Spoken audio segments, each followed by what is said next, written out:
Hi, I'm Willie. Welcome to my channel. Thank you for being here. I appreciate each and every one of you. If you are a first-time viewer, please go down and click subscribe. Or if you're a return viewer and you're not subscribed yet, why not hit that button down below? If you are a return subscriber or regular viewer, thank you very much. I really do appreciate all of you. And if you need IT consulting, go to williehowe.com, fill out that contact form, and someone will be in touch with you as soon as possible. If your request is something that is not in our wheelhouse, we will do our best to find a consultant for you that can help you out. That's our promise to you. Now, in the last video, you saw us set up a base configuration on our Netgear 10 gig core switch.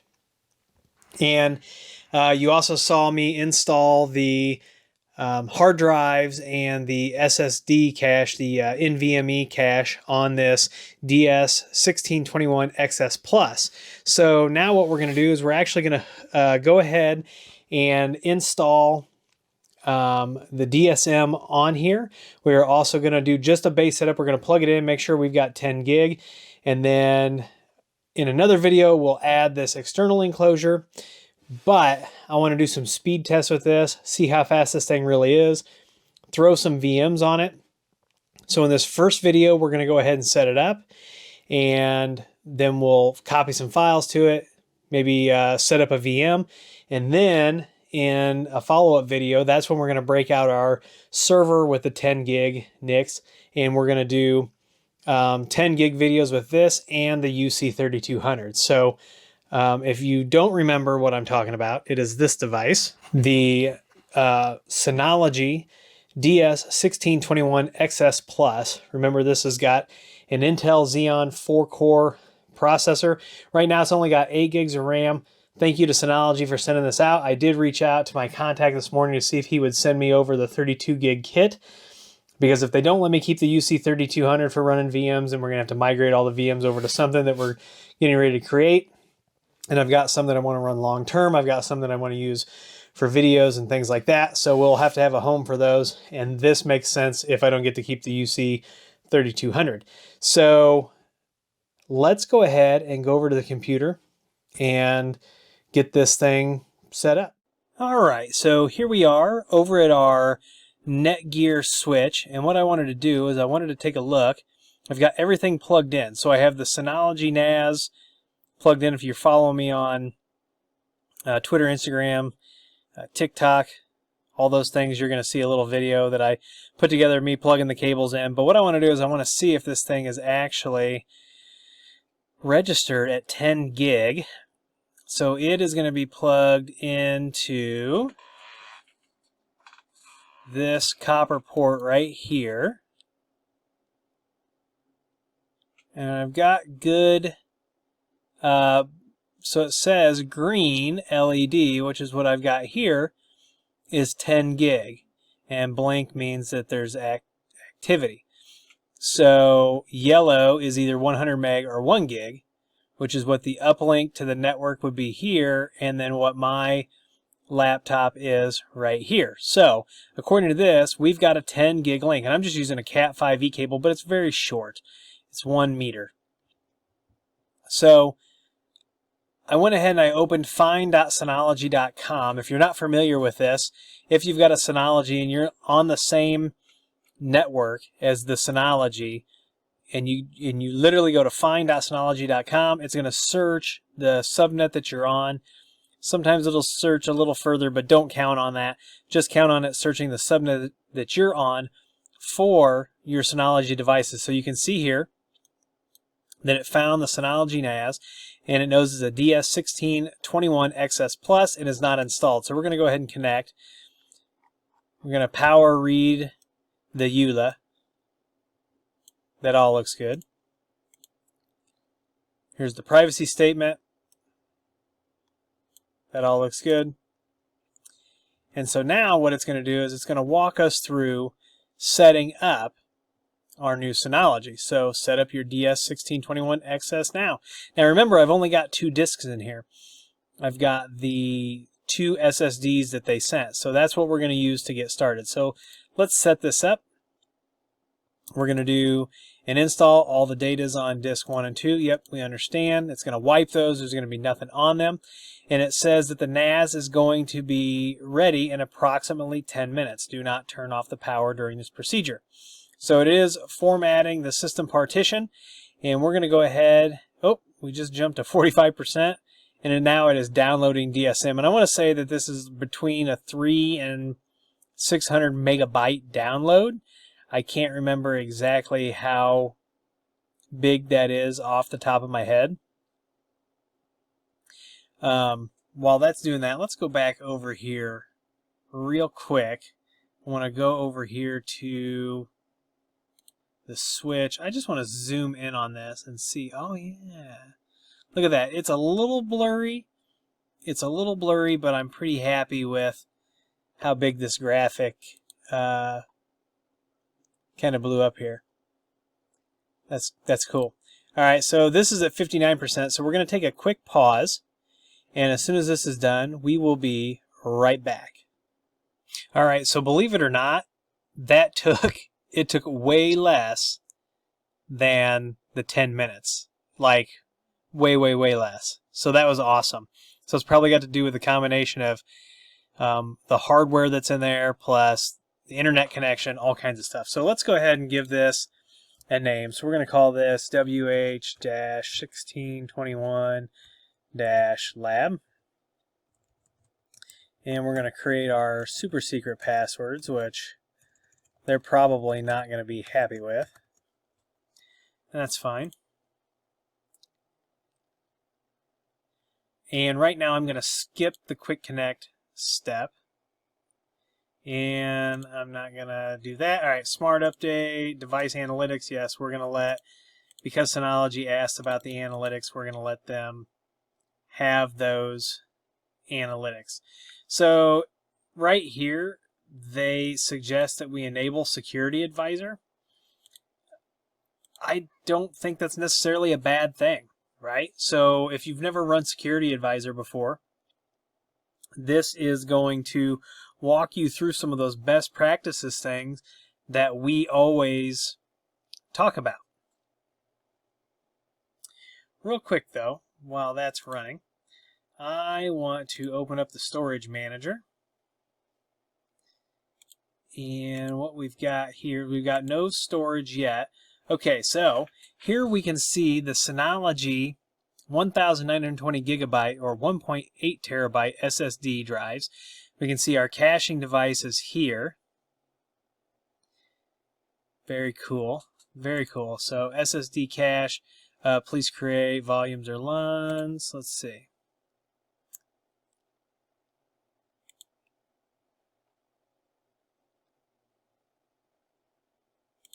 So we're going to create a storage pool. We're going to do higher flexibility. I mean, these things are pretty fast, right? So we'll call this Syno SSD. And we'll just do a RAID 1.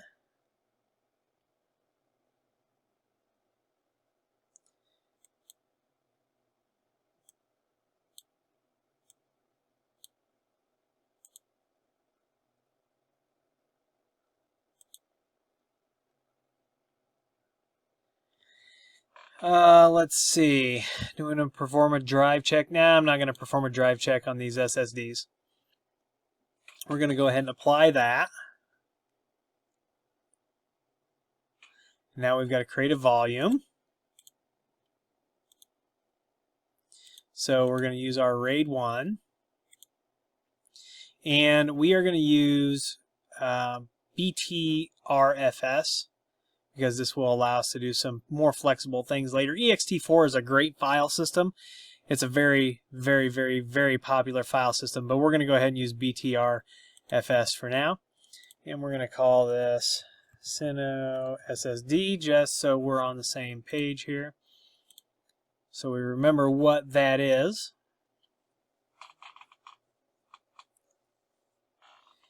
And we are now created. We're going to come down here and under SSD cache, we're going to do a read-write cache. We're going to select our caching devices. And we'll do RAID 1. We're just going to accept the defaults here. Nothing fancy, nothing tricky. And it is going to mount the SSD cache. It says mounting waiting. So we can take a look and see what's going on here.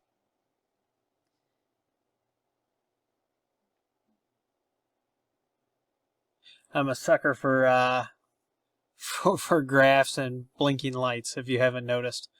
So you can see our SSD cache 1 is healthy. We've used 34.25 megabytes through the magic of Synology. And so now if we go to our overview, we've got 1.7 terabytes of storage.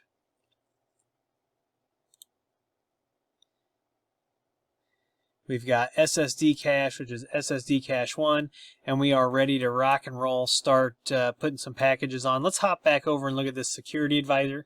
So let's see, it says system 1 system warning needs to be checked.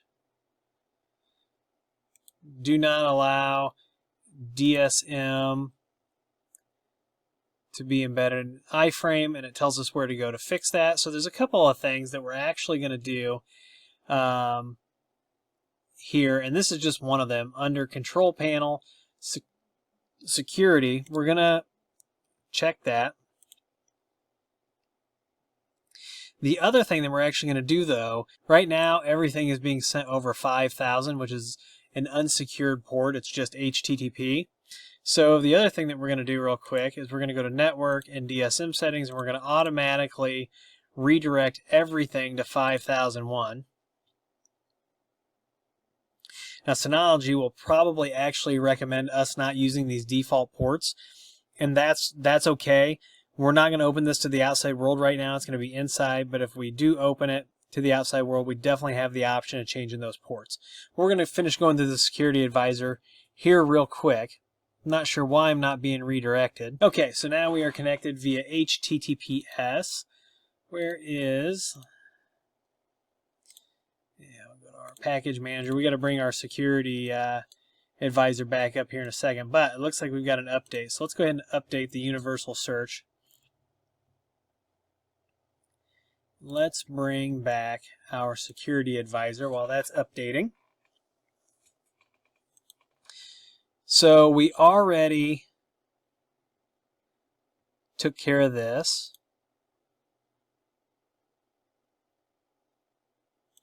We may just rescan that item there. So that is taken care of. Go back to our overview. One account security settings are not enabled. Password strength rules do not meet requirements for work and business. So what they want us to do is they want us to turn on the password strength rules, so we can do that. We've got 3 network settings. So we already did that, redirect.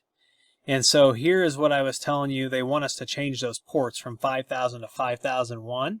Or from 5000 to 5001 to something different. So we're going to look at that. And then one package is out of date. So let's see. Let's rescan that. That one should be good. And then email notification for new DSM updates is disabled. So that's something else that we need to do. So I need to set up those notifications. Right now, we're not going to be using this too much in production. I do want to rescan this real quick.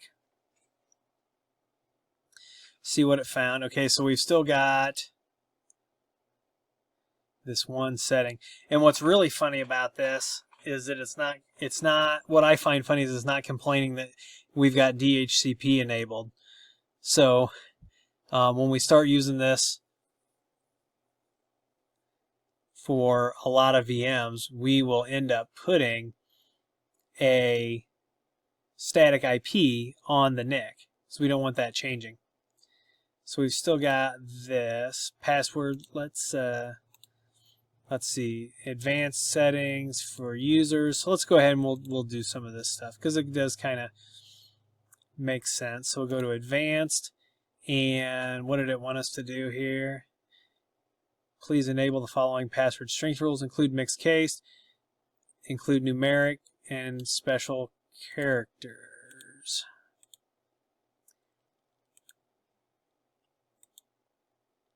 I mean, if we wanted to get nitty-gritty, we should probably be making passwords expire as well. And we should have two-factor authentication. That's my opinion there. So we'll rescan that. That's going to give us a good check mark there. To network settings. So we could go ahead and change these ports. So we could just go to, I don't know if it'll let us use 6000 and 6001. Let's try that. And it doesn't, this is reserved, so let's try 7000. Doesn't like that. Let's try 5678, 5679. We'll apply that, so it should redirect us to 5679. So there we are, redirected to 5679. Let's go back to our security advisor. And let's scan and see what we've got here.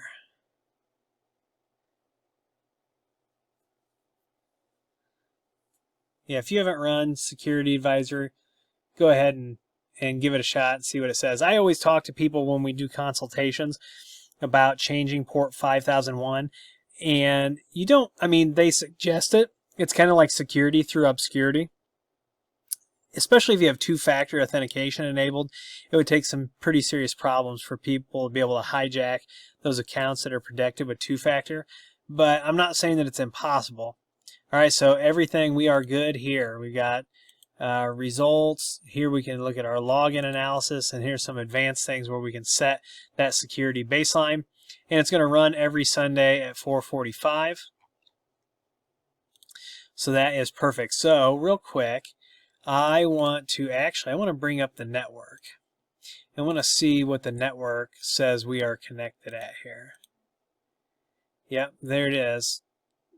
10 gig. So we could actually, you know what, I wonder if we can create a lag, a bond. And so the really nice thing about this adaptive load balancing with Synology is you don't have to do anything with the switches. You just plug in Ethernet cables and this thing does the rest. What I'm wondering, oh, you can do the 10 gig and the 1 gig together. That's awesome. Maybe we're going to have to try that as well. But I wanted to see. But we are connected at 10 gig. We've only got an MTU of 1500, which means we're not doing jumbo frames. And we can actually take a look at the difference in speed once we get our 10 gig machine hooked up. We can take a look at the difference in transferring between an MTU of 1500 and an MTU of 9000. So real quick, let's do a couple things. Let's create a shared folder. And we're just going to call this files. Nothing fancy. We're not going to encrypt it. Admin guest, that's fine. So we're going to try to copy some files there. And then the other thing that I want to do is I want to install the virtual machine manager. And we're going to do a lot with this box because this box is pretty stinking powerful. Let's see here. So I'm going to go ahead and install Virtual Machine Manager as well.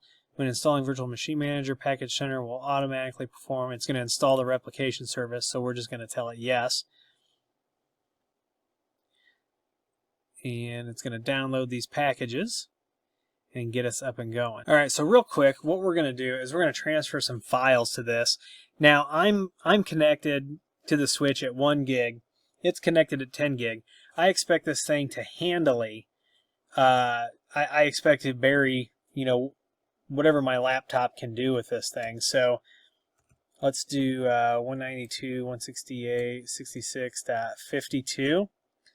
Should come up and prompt us for our credentials. We're going to go into Files here. We're going to go back to our folder over here. and we're going to choose these two large folders here, files, and I am just going to drag them over here, and let's see what we get. Yeah, so it's not going to get, I mean, we're buried. My laptop can't push the data any faster. And that's really top end of a gigabit right there. Might get a little faster, but with everything I've got going on. So that's what I figured was going to happen, is that it was going to happen, you know, pretty handily. So the other thing that we're going to do then, now that we've got this open, is let's set up Virtual Machine Manager real quick.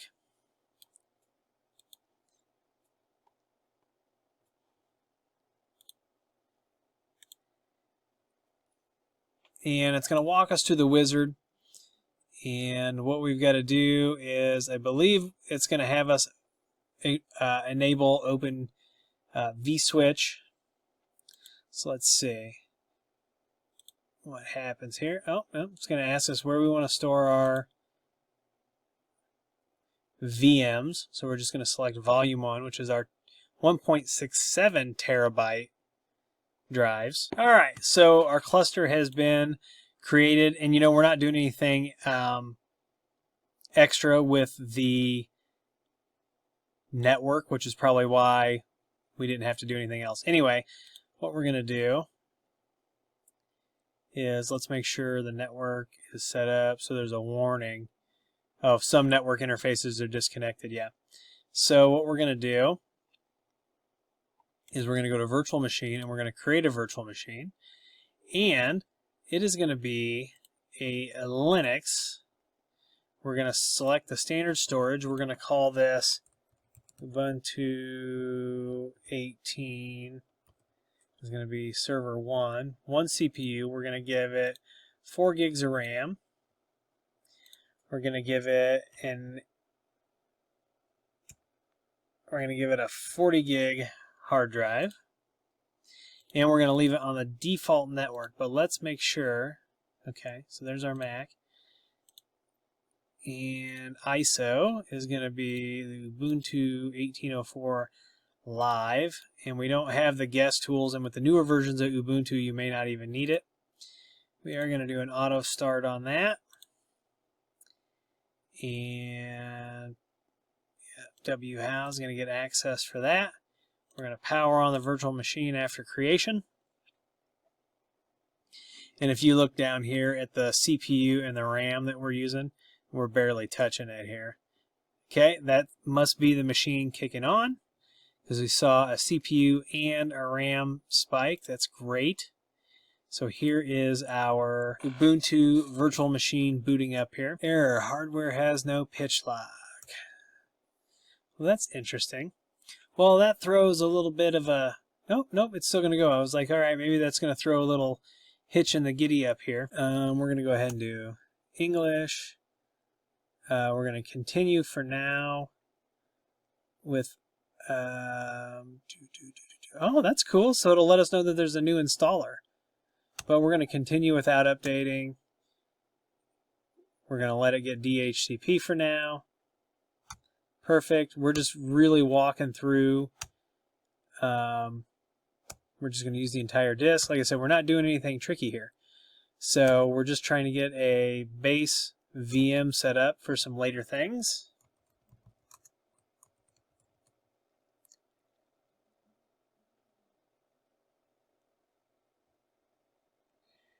And we're just going to call this server is going to be, we'll call this Cacti.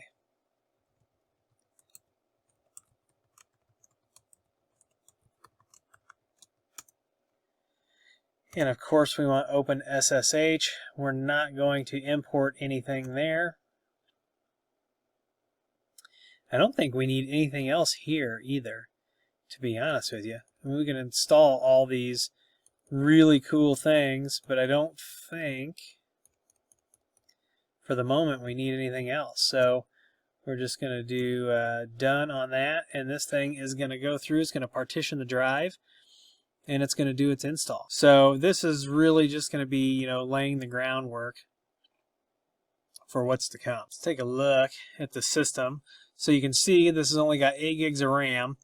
So you can see we're using 64% and 18% of the CPU, which will of course settle down once everything is installed and up and running. But that's it. This thing has handled everything that we've thrown at it. Real quick, let's take a look at the info on this. Info Center. This is everything we talked about. That Intel Xeon D1621XS, 4-core at 2.2 gigahertz a core.